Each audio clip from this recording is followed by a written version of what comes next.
여러분 안녕하십니까. 오늘도 변함없이 사진 통장을 진행을 하겠습니다. 저는 송보입니다. 락입니다.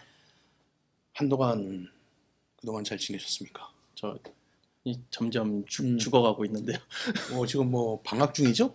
방학인데 방학이라고 해서 이제 일하는 데서 더 신경을 쓰셔요. 더 부려먹을 수 있겠다면서. 그렇구나. 거기다가 교수님도 똑같이 방학이니까 더 공부를 해야지 라고 해서 돌아버릴 것 같습니다. 인생이. 학생은 공부를 해야죠. 아니 그래도 한동안이라고 제가 아까 말했죠. 우리가 녹화를 한 2주 못하고 지금 만나서 또 하는 거죠.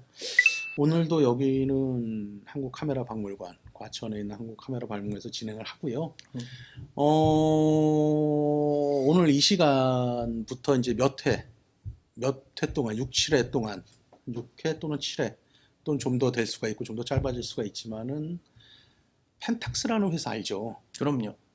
즉 아사히 펜탁스, 아사히 광학, 그 아사히 펜탁스 쪽에서 중요한 카메라들을 몇 가지를 좀 짚어보고요. 그 다음에 아사히 펜탁스의 히스토리 부분 조금 얘기를 할 거고요. 그런 식으로 해갖고 아마 이란 리플렉스에 관한 얘기들도 좀 하지 않을까 이렇게 봅니다.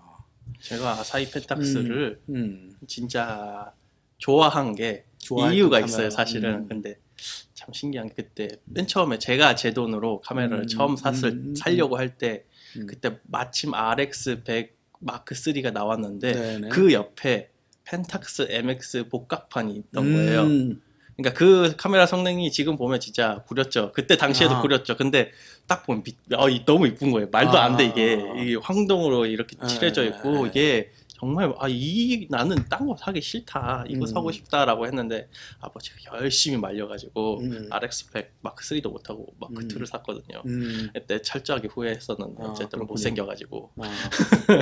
지금의 아사히 펜탁스 카메라의 존재는 조금은 미미하죠. 존재 자체가. 그때도 미미했어요. 살려고 아사히 했을 펜탁스 카메라가 그 전에 제가 이제 브랜드 카메라 브랜드 이야기를 했을 때 아사히 펜탁스의 역사 히스토리들을 쭉 적어놓은 또 우리 사진 통장님 말고 제가 했던 카메라 브랜드 이야기 쪽에 또 있기도 하지만 어떻게 보면은 우리가 지금 쓰고 있는 SLR 카메라라는 거 있죠. 싱글 렌즈 리플렉스 카메라. 그거의 원조라고 봐도 무관해요. 특히나 일본에서는 아사히 펜탁스를 빼놓고 SLR 카메라, 이란 반사식 카메라를 얘기하기는 쉽지 않다. 그렇죠. 거슬러 올라가다 보면 결국은 종착점은 뭐가 되냐면 아사히 펜탁스에서 시작된 게 됐다 이렇게 보는 거고, 그 다음에 뭐 미러가 퀵 리턴 미러라든가 또는 펜타프리즘을 했다라든가 멀티코팅이라든가 세계 최초라는 수식어를 아사히 펜탁스가 굉장히 많이 갖고 있어요. 그거는 굉장히 이쪽에서 개발 역사에서 보면 지대한 영향을, 일본 카메라사에 굉장히 지대한 영향을 미쳤던 카메라 회사다 이렇게 보면 되고, 또 하나 특이한 점은 우리나라에 전 세계적으로도 그렇지만 펜탁스의 동호회라고 그럴까요? 네, 그런 자료들이 정리됐거나 동호회가 굉장히 큰 동호회들이 있었는데 요즘은 활동들이 어떤지 모르겠어요. 그러게요. 네, 그런 요즘에는 것들이 소식을 있었고, 잘못 들었네. 펜탁시안이라고 했었거든요. 그래갖고 의외로 그런 동호회 활동이 끈끈하게 잘 이어졌던 게 아사히 펜탁스 쪽이었고, 또 저 개인적으로는 제가 고등학교 사진반을 할 때 펜탁스 MX를 갖고 사진을 시작을 했었고, 물론 중학교 때는 이제 캐논을 갖고 썼지만 본격적으로 이제 사진을 많이 찍었던 고등학교 때는 그렇게 했던 카메라 회사가 아닐까. 지금 아사히 펜탁스가 리코로 넘어가 있죠. 네. 리코로 넘어가기 전에 호야에서 먼저 인수했었죠. 근데 사실은 문헌이나 역사적으로 보면은 호야에서는 카메라 사업부는 별로 그렇게 관심이 없었었어요. 회사부터 그런 회사니까요. 렌즈 호야에서는 회사니까. 결국은 이쪽에 펜탁스 올림푸스가 지금 내시경이라든가 현미경이라든가 이런 쪽이 발전이 됐고 거기서 수익을 많이 얻었거든요. 그거를 원했던 거고 호야에서 어떻게 보면 또 하나는 렌즈 가공 업체니까 2차 그렇죠, 그렇죠. 추가 수입을 얻을 수 있는 관련 사업이 뭐가 있을까 하면 당연히 그게 생각이 맞아요. 먼저 나겠죠. 그렇게 하고 또 하나는 이제 펜탁스의 슈퍼 멀티 코팅이라는 코팅 기술이 상당하거든요. SMC 코팅. 그것도 이제 최초였고 1972년도인가 1년도에 ES에서 나왔을 때 이거 타쿠마 렌즈가 최초였는데 그것들이 필요했던 거예요. 그래서 호야가 인수를 하고 조금 있다가 카메라 사업부에 있었던 거 렌즈 사업부나 그런 쪽을 호야가 토키나도 갖고 있잖아요. 그쪽으로 일원화를 시켜버려요.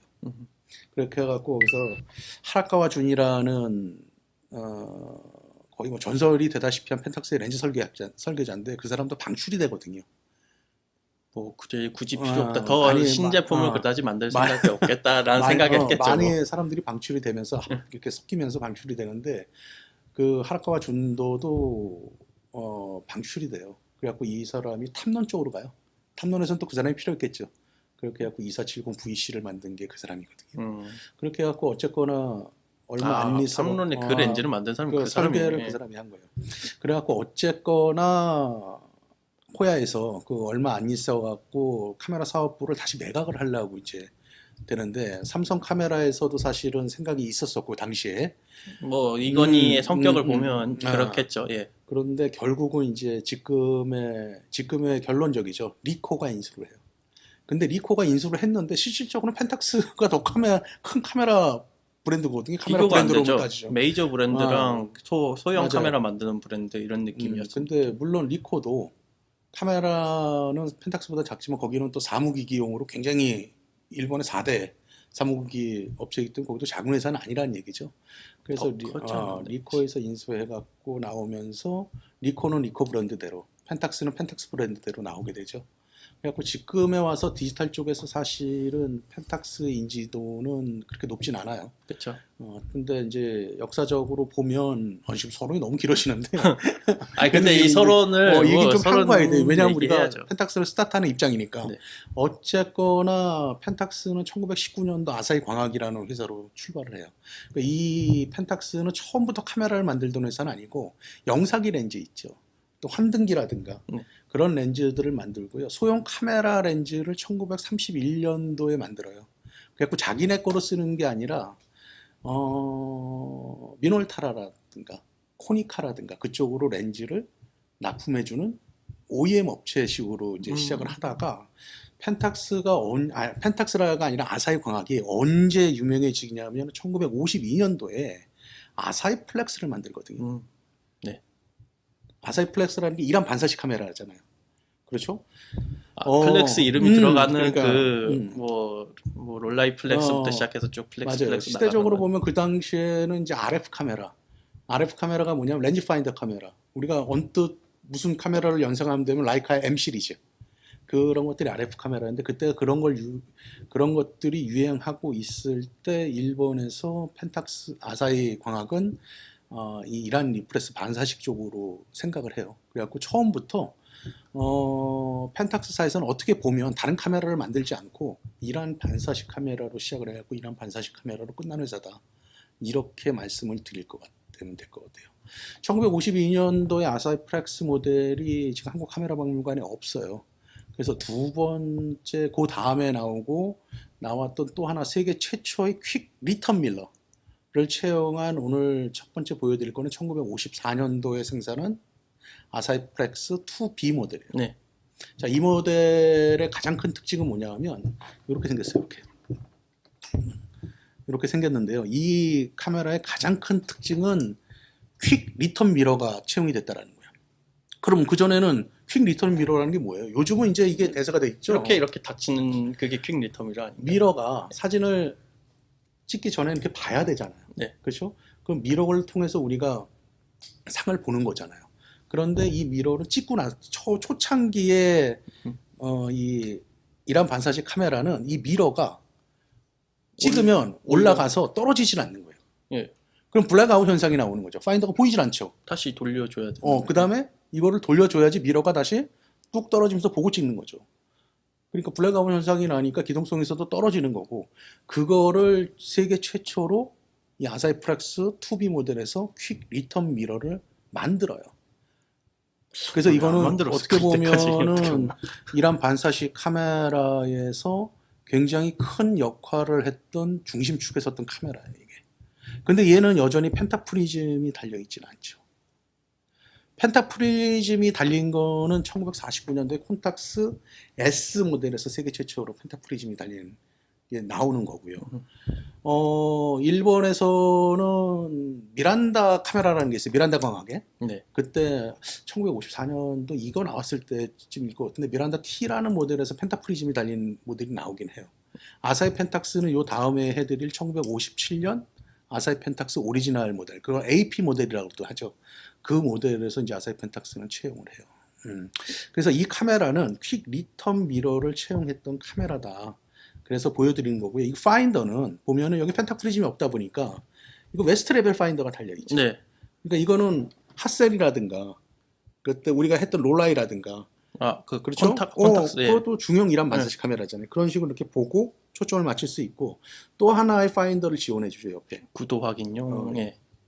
아이 레벨 파인더라고 그러죠. 보통 이거를 이렇게 볼 수 있게 해주는 거죠. 자, 그런데 우리가 왜 카메라 개발사에서 RF 카메라에서 왜 이란 반사식 카메라로 카메라를 개발하는 메이커들이 신경을 썼을까요? 그 당시에. RF 카메라의 가장 큰 단점이 시차예요. 보는 그렇죠. 눈하고 네. 찍히는 눈이 다르기 때문에 완전히 다르죠.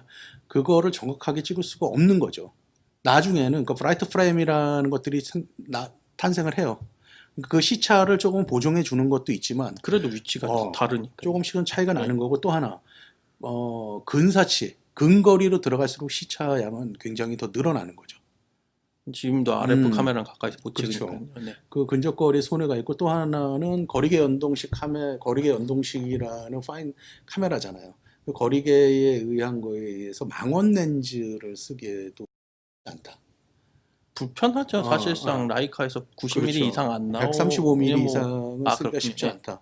그렇기 때문에 우리가 그 개발사에서 보면, 이란 리플렉스의 개발사에서 보면은 뭐 했던 얘기겠지만 보이는 그대로를 찍는 카메라들을 원했던 거예요. 실제로도 소비자들도 그걸 훨씬 좋아했겠죠. 초점 맞추기 훨씬 쉬워지니까. 이란 리플렉스의 개념, 그 카메라들은 사실은 1930년도에 익작타라는 데서부터 시작을 하거든요. 네. 요것들이 그런 것들에서 이제 시작을 하고, 일본에서는 아사히 이쪽 프렉스, 지금 모델이 아사히 펜탁스가 아니죠. 아사히 프렉스죠. 아직 아사히 광학에서 만든 거니까. 아사히 광학에서 나왔던 거죠. 펜탁스라는 그 브랜드 명이 아직은 나오질 않고 있었다라는 거죠. 그래서 여기는 제가 재원을 조금 적어봐 왔는데, 이거는 아까도 말했지만 세계 최초의 퀵 리턴 미러를 채용한 거고, 네. 렌즈는 여기 보이죠? 타쿠마 네. 3.5 50mm. 그러니까 50mm 3.5 렌즈를 적용을 했다. 그 다음에 이 마운트는 M37 스크류 마운트예요. 스크류 마운트. 이 당시에는 바이오넷 마운트가 아니고 이렇게 돌려끼는 나사식으로 된 거.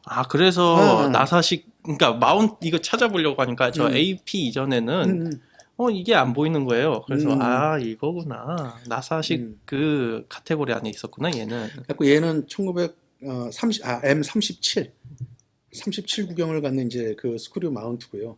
셔터 스피드는 25분의 1초에서 500분의 1초의 포컬 프레임 셔터를 가져요. 그렇죠? 그 다음에 이제 여기 보면은 FP 접점이 있고 X 접점이 있죠. 아직도 여전히 그 FP는 스피드라이트 이제 접점. X 접점은 우리가 지금도 쓰고 있는 일렉트로닉 플래시, 전자 플래시를 쓸 때 동조가 되는 접점이고, FP는 우리가 영화에서 보면 벌브 같은 저거 퍽 터지잖아요. 네. 그거를 쓰기 위한 접점이에요. 아직 그 시대니. 그렇죠. 동조 타임이 좀 다른 것 때문에 그런 부분에 있고, 아까 말씀드린 대로 두 개의 파인더를 갖고 있다. 이렇게 보시면은 될 것 같아요. 사실은 이 카메라는 아까도 말씀드렸지만 역사적인 관점에서 볼 때는 퀵 리턴 미러를 세계 최초로 채용한 카메라이기 때문에 역사적인 의미가 있어요. 그 당시에 이제 라이카 같은 경우는 M39 스크류 마운트를 썼었죠. 나중에 이제 1954년도에 오면서 라이카가 이제 바이오닉 마운트로 바꾸고, 그 다음에 이제 이것도 다음에 말씀드릴 1957년도에 펜탁스라는 브랜드명이 나오면서 아사히 펜탁스 오리지널 모델 AP 모델이 나오면서 M42 스크류 마운트, 이게 이제 일명 프락티카 마운트인데 그걸로 이제 바뀌면서 하고, 그 다음에 또 이제 변천사를 보면 마운트 변천사가 이때까지 37, 1957년도에 M42, 그 다음에 1975년도에 K2가 되면서 K 마운트, 바이오넷 마운트로 바뀌게 되죠. 그렇게 가고 있어요. 펜탁스 얘기를 하게 되면은 굉장히 뭐랄까 할 얘기들이 많은 회사예요, 이게. 워낙 기술적으로 열심히 하려고 했던 회사니까 당연히 할 얘기가 많을 수밖에 그런 없는 것도 회사. 있었고, 뭐 1971년도인가 2년도에 SMC 슈퍼 멀티 코팅을 채용하고, 그래서 호야에서 고급, 근래 얼마 전부터 나도 고급 필터들이 있어요. 네. 거기에 코팅이 아사히 펜탁스 그 코팅 기술을 갖다 입쓴 거예요. 호야에. 그럴 수 있을 것 같아요, 충분히. 그렇게 갖고 갖다 쓴 게 그런 거예요. 그리고 카메라 사업 매각이 됐어도 어쨌든 호야에서는 그 기술을 가질 수 있는 그 권리가 있었던 거죠. 네.